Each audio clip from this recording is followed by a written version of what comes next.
If you're going to do it, do it. Say what you can do. Do what you say. If you can't do it, don't say you can do it. Don't over-leverage yourself. Don't over-leverage a decision and then jump in and kind of dip a toe. I think I'll try it out. No, think if you're going to try it out beforehand, but when it's time to go, dive. Finish it. Find out. Come out the other side. Don't leave it and go, ooh, if I just would have. That keeps me up at night. I think it keeps a lot of us up at night. When you half-ass something and you just don't know whether you failed or succeeded, got what you want or didn't get what you want.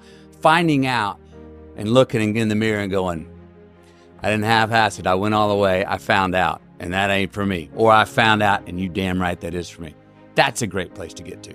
But the limbo of not knowing, if you half-ass something, the limbo of going, I hedged my bet. What could have happened? You don't know.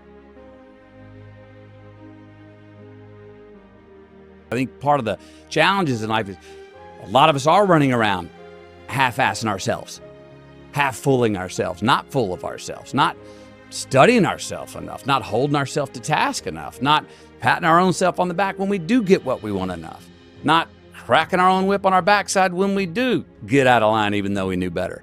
I wish we were more full of ourselves that way.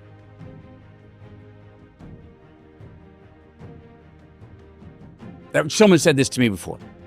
Somebody, Matthew, you're so full of yourself. And I, without thinking, I was like, well, who else am I supposed to be full of?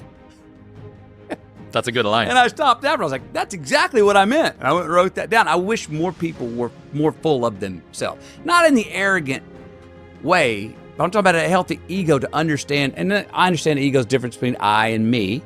Me's the objective, but to know the I wish more people, I wish we were more full of ourselves. I wish more people in the world were more full of themselves. I think we should take some time to be able to look in the mirror and own that thing that we pulled off and go, good job. That's what you wanted. That's what you got. At the same time, be able to, as we do more often, look in the mirror when we fail and go, bogey, you did not pull that off. You know what I mean? I probably start off intellectualizing something that I know I probably should believe in but don't believe in it, and convince myself, even to an extent to trick myself, that, to sit here and go, well, you just tell yourself, this too shall pass. Okay, great. Well, what the hell's that mean? Even if it's true. In the moment, you're like, what are you fucking talking about, man? I'm in the debit section. I'm in a warning section. This sucks. I think that how much I'm conscious of it or not, my undeniable optimism and faith that this isn't all it is. And if it is, so what? That's okay. Well, then really, so what? You know what I mean? What's the big deal?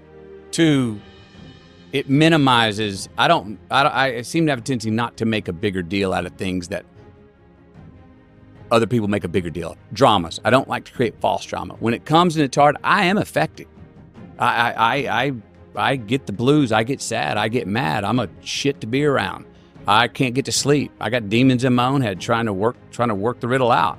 Why did this happen? That's the other thing that's tough for me is I think that any bad thing that happens to me, my initial reaction is, well, what'd you do wrong to lead to this? The challenge when things are running great is we all tend to think, aha, this is it. I've found it. Bottle it. If I realize this, I can maintain this forever. And the truth is bullshit. No, we can't. But we can minimize it. There are habits that I notice of things I take care of in my life, health-wise, faith-wise, father-wise, husband-wise, that know that if I'm doing that consistently, there's less valleys. There's less stress. There's less warning signs. There's less problematic, oh shit, how'd we get in this? So there's consistently behaviors that I know I can act upon that have worked in the past.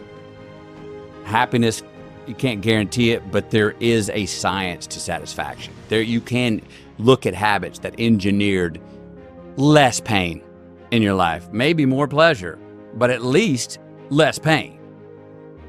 It's so much easier to be supportive and gentle of other people than of ourselves. You will happily bestow this sort of gentle, reassuring pat on the shoulder when somebody succeeds or falls short when they tried their best. Right. Yet, given the fact that you tried your best, you give yourself a kick on the way out of the door and a harsh word to follow you. Yep. Because I got busted, because I got myself in the pickle, because things didn't go how I wanted it to go or how I believed it could go. Life's the ironic tragedy. Life is pain. I'm the reason that I stepped in shit, which is also an asset. Even if someone go, why are you giving yourself so much credit for screwing that up? When you look back, we can all connect every single dot. It's mathematical, scientific how we got to this table right here. We got plans for this afternoon, but we're not sure what's going to happen. But everything looking back, it's all connected if we go back and look at it. And there's a whole lot of, I thought that was the end. Well, it was the end, but it was the beginning of this thing. Or I caught that red light and therefore made me 60 seconds later to get to that cafe where I met that movie producer or that woman who became my wife or whatever that is. It don't make sense at the time, but boy, looking back, it's all a science.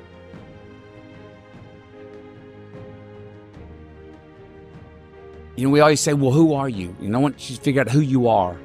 And we ask, I try not to ask my kids that now. Well, I want you to know who you are. And a part of that who's helped me is Bob Dylan's lines, like, I don't know what all this talks about who we are, man. We are all just what we create ourselves to be. And that gives me a little, oh, that's relaxing. But it's so much easier to figure out who you're not. And if you start eliminating the who I'm not, by sheer mathematics, you end up moving toward more of what feeds you and who you are. And it's a hell of a lot easier thing to go, how can I get rid of some bullshit in my life, than it is to go, well, how do I go to my true self? Do I want to press the accelerator more quickly, or do I want to take my foot off the fucking brake? Right. Yeah. Yeah.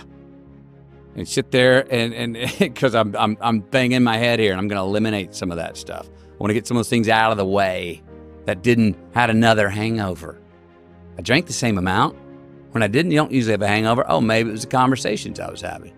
Maybe it was, maybe it was the people I was hanging out with. Those just clocking some of those things and eliminating them is a much easier place to start.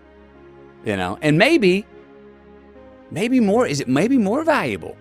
I mean, I don't know. I always like to think that the UFC champ or the boxing heavyweight champ that believes they are the greatest is more empowering than the one who's out for revenge. But man, the one out for revenge wins a lot of the times.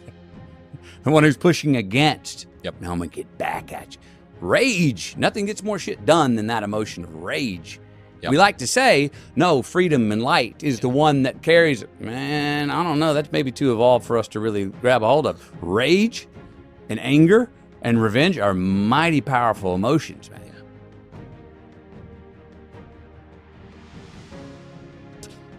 Sometimes the hard work and the endurance and the elbow grease, the work harder we were talking about, that hustle is not the way out.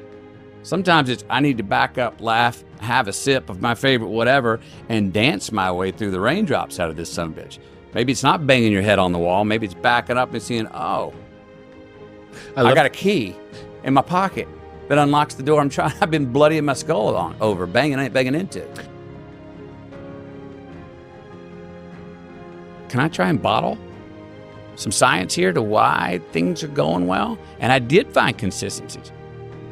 Who I was hanging out with at night, what I was drinking, what bar I was at, what food I was drinking, how exercise, preparation for work, for school.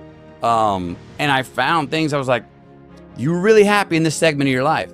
Let's go back and look at what you were doing. Oh, man, I had Augmentino scrolls. I was on them every day. I had some discipline where I was checking in with myself. Oh, you were going to church on Sundays. You were saying thank you, God, before you went to bed each night. You were appreciating more. You were pointing out beautiful things and not taking them for granted. And so I found a list of things. I was like, and when I get off track, I try to remind myself, you've been slacking on some of those. And I could pull it off. I've evolved. I got different ways. I can get away with some now. But, I've definitely found consistencies, and I think we all have them if we just notate them along the way, that they're not by accident.